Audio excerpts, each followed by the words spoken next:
Vô đây mua trà sữa uống cái. Chỗ đậu không? Đây nè. Tiệm Thi nè em đi, Thi đó.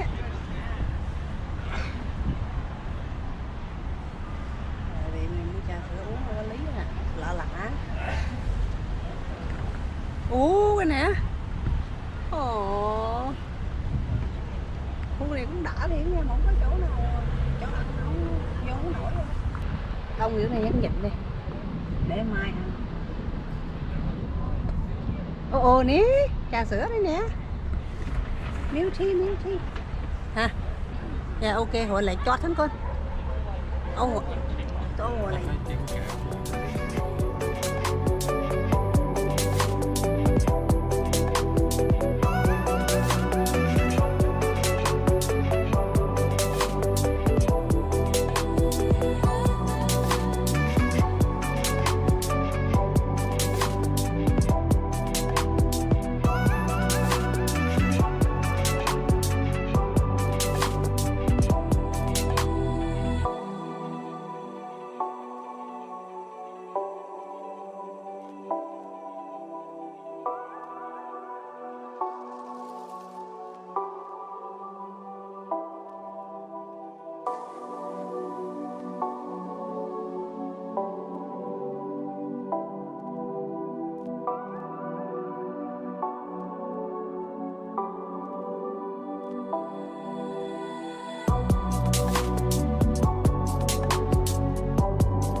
Rồi, vô sữa luôn hả?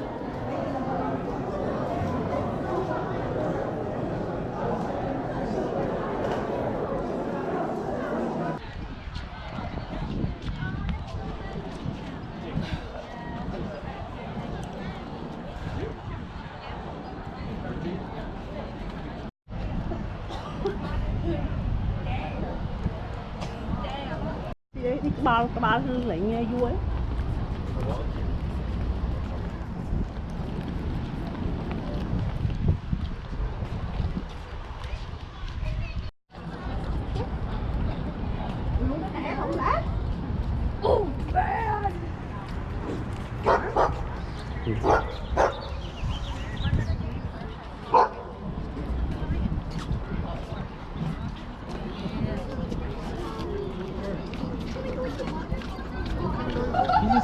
He's a Samoyed. Yeah.